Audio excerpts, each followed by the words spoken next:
Grandma, why do you always do that? Supper for Lady Ravina. You and your superstitions. Sometimes, some things are better left unquestioned, dear. Let's go. It's cold.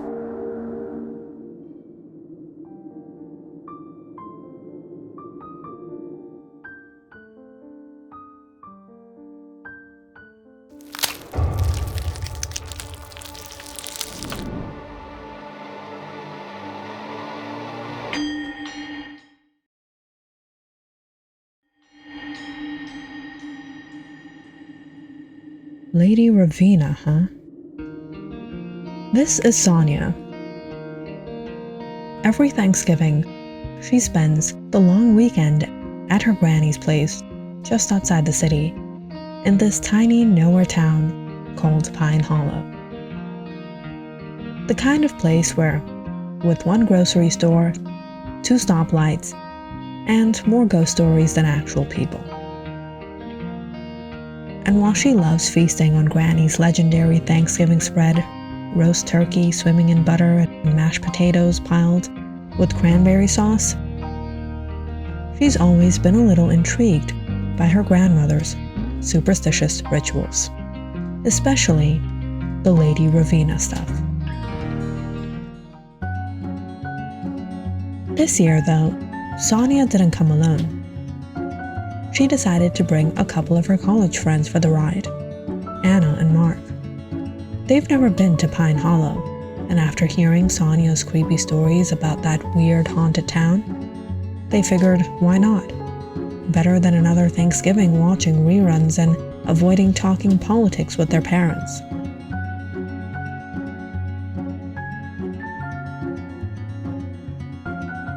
Granny, this is insane, like Michelin star insane.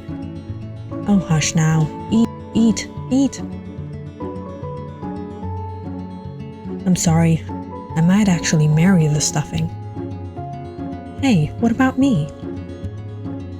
There's more in the kitchen, dear.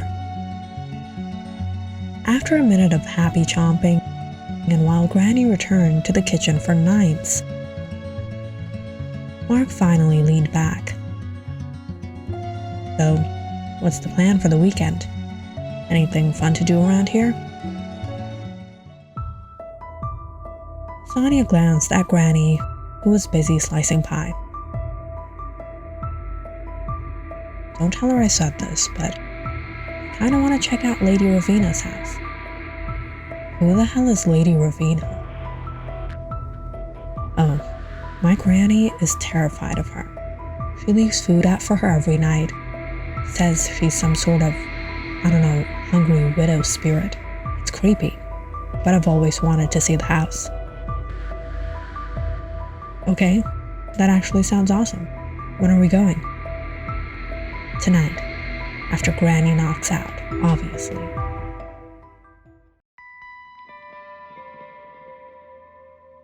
That night, after Granny finally dozed off in her rocking chair, with the TV still playing Kim Kardashian, the three of them grabbed their jackets and slipped out the front door. Pine Hollow was quiet. Not a single soul was outside, especially not around Thanksgiving. They huddled together as they walked toward the edge of town. So where exactly is this place? Soniya pointed down the long, dark road.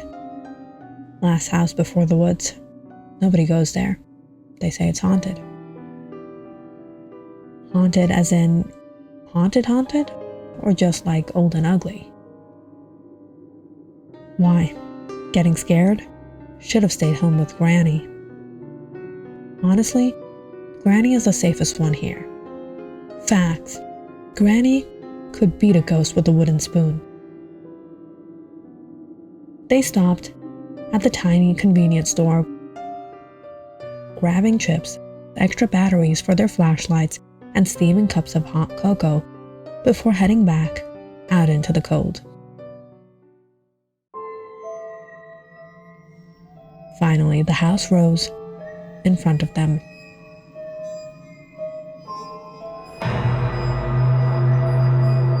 Tall, rotting, and leaning slightly like it was tired of being alive.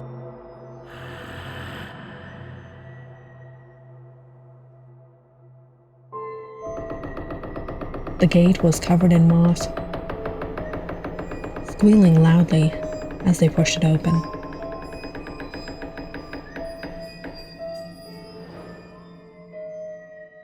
Ew, gross. Come on, princess.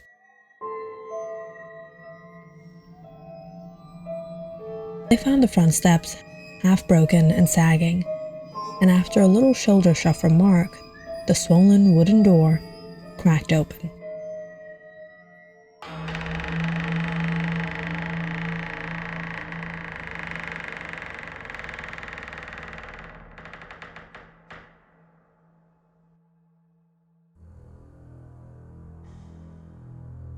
Welcome to Lady Ravina's house.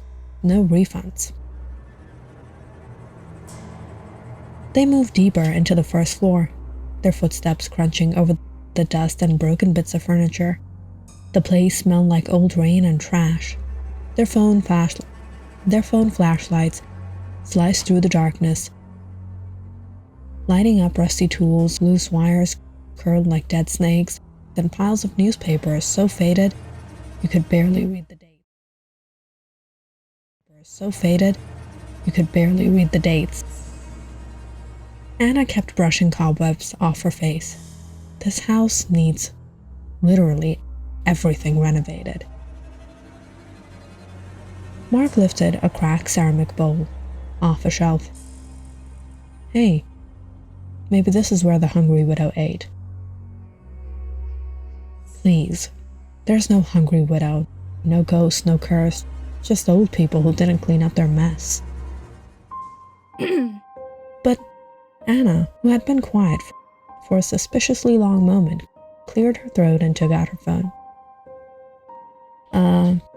Hey, BIIGPT, what's up with the hungry widow of Pine Hollow?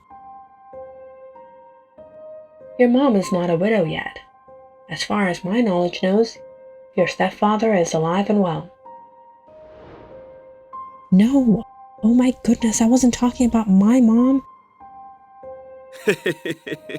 Mark laughed. Anna, were you planning on making your stepdad a widower? Shut up. The AI continued helpfully. If you would like, I can provide a list of legally and advisable ways to... Anna tightened her grip on her phone. BIIGPT. We can talk about those plans later.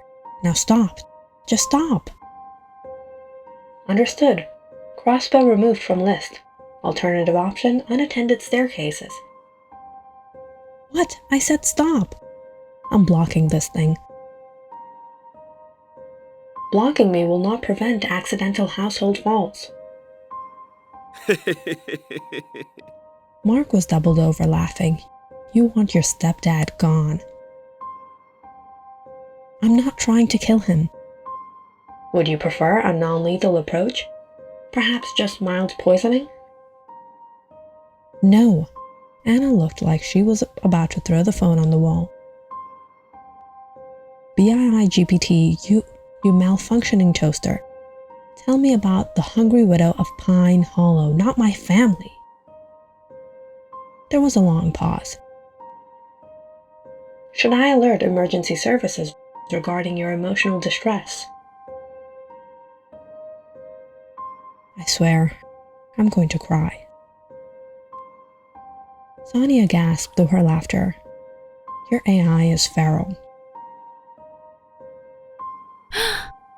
For the last time, the legend, now, the hungry widow legend, from Pine Hollow, please. Finally. Oh, I understand now. You're referring to Michael the Traveler and his foreign wife, Ravina.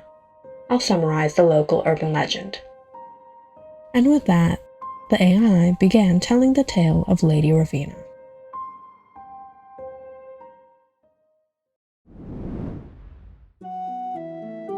So the story goes like this. Way back in the day, before any of us were even born, there was this guy from the village named Michael. He wasn't like the other villagers. Everyone else stayed home, farmed, got married, whatever. But Michael, dude was possessed with traveling. He saved every spare kopeck and just disappeared for months at a time. One year, he went all the way to a foreign island. And that's where he met her. No one remembers her real name. Nobody could pronounce it anyway, so people just called her the foreign bride. She had this long, shiny black hair, warm brown skin, and these really dark eyes that made you feel like she could see right through you. She was stunning, sure, but also kind of off, like she was always listening to something only she could hear. And then there were her eating habits. At first, people just noticed Michael was at the market every other day buying a mountain of groceries, like way too much for two people. And yet somehow the food kept disappearing. Here's the weird thing. She didn't eat normal stuff. Not bread, not fish, not potatoes. Nothing anyone else ate. According to Michael's old neighbor, who tells the story like it ruined her life, his wife only ate raw bones. Not the meat, the bones, out like soup. Some people said it was a cultural thing. Others whisper she wasn't fully human. Like maybe she was something from the jungles over there. Half woman, half animal, always starving. Anyway, when Michael turned 55, he suddenly died. No warning, no sickness. People found him behind his house, looking like he saw something that scared him to death. His wife didn't even cry. She just wrapped her arms around herself like she was cold. After that, things got bad.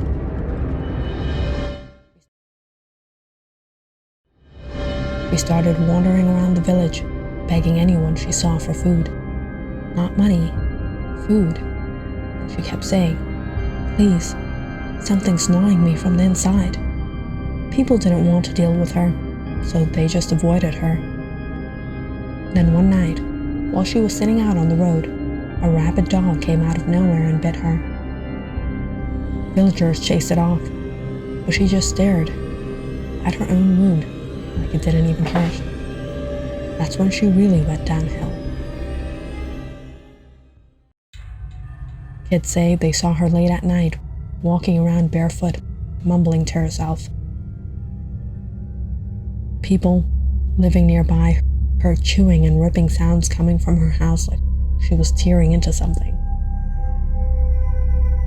This one boy swears that when he peeked through the crack in her window, he saw her crouched on the floor, gnawing on raw meat, ripping it with her teeth.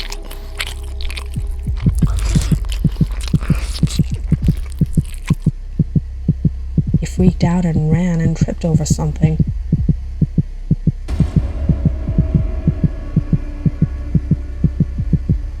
What? Dead dog? Not long after that, the sound stopped. No one saw her anymore. When people finally went inside the house, they found her dead, on the floor. Skinny as a skeleton, mouth stained dark, and her teeth had been filed sharp, like she'd done it herself. The villagers boarded up the house, hoping that would be the end of it. But some people swear she never really left, and that her hunger didn't stop, just because her heart did.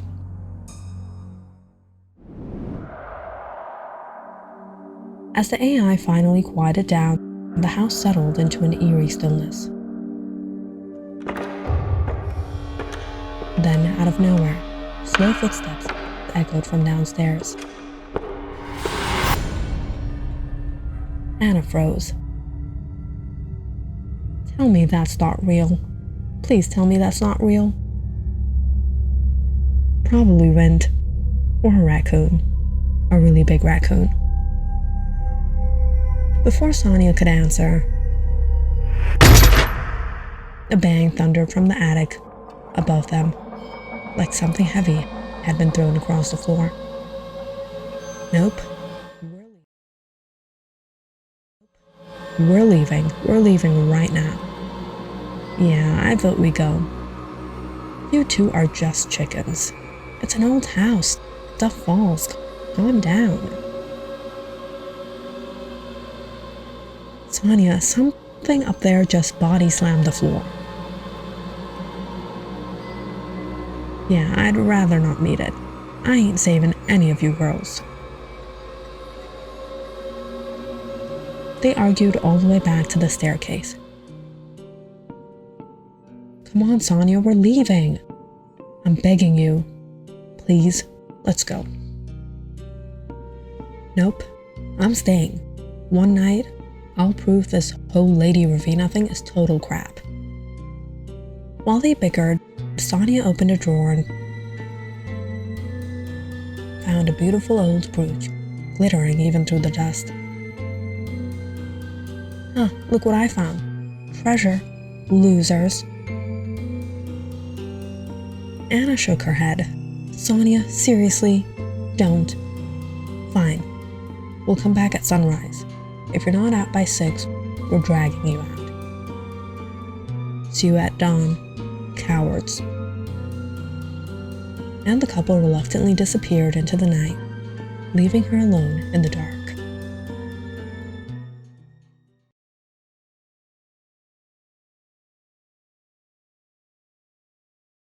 Mark and Anna sat outside the house.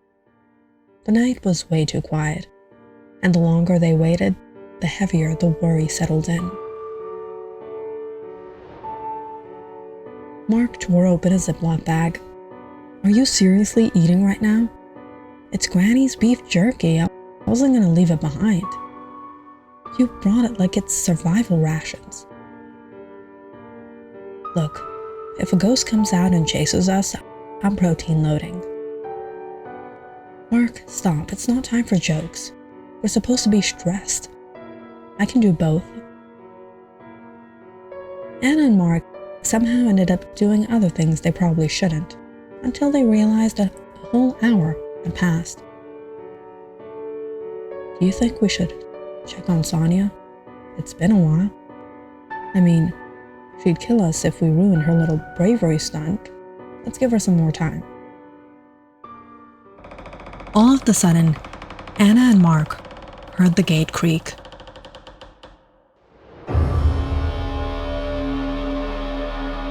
They turned to see a black dog sitting there. As soon as it saw them,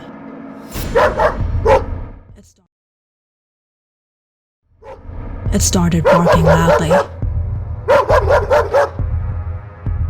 And in an instant, it ran at Anna. Mark got in front of Anna and yelled at the dog, "Hey, get out of here." The dog jumped past them and ran behind the house. Weird. Why did it attack me? Stray dogs are crazy. But not long after, a massive crash exploded from inside the house, like furniture thrown across the floor.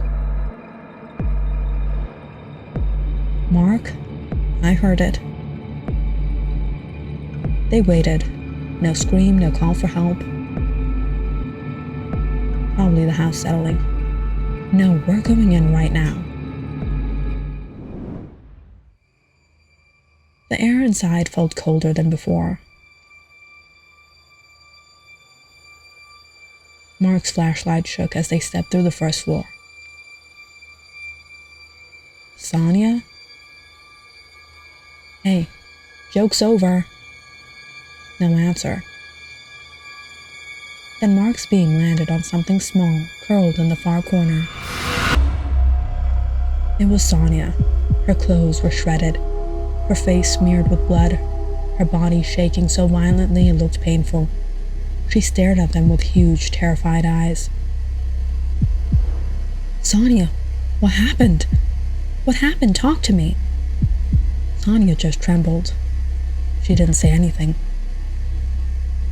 "I'm calling for help. Just stay with her, okay? Hurry." The police arrived within minutes, swarming the house with flashlights and weapons drawn. They searched every room, every boarded window, every locked door. The attic, nothing. No footprints besides the teens. No signs of forced entry. No animals, no intruders. Every door and window untouched for decades. Except the front door, they broke open.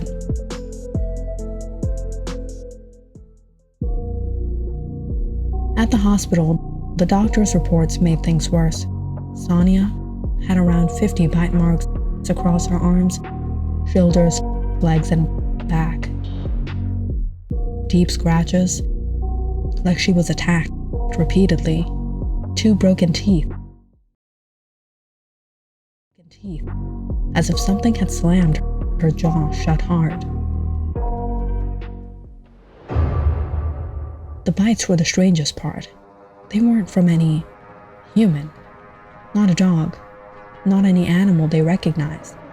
They were small-jawed, human-shaped, but wrong, like a person with narrow mouth and sharp filed teeth.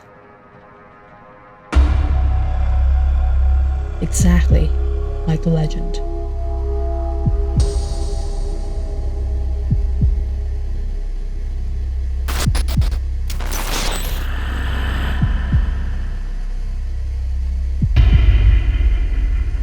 Anna and Mark stood frozen in the hospital doorway.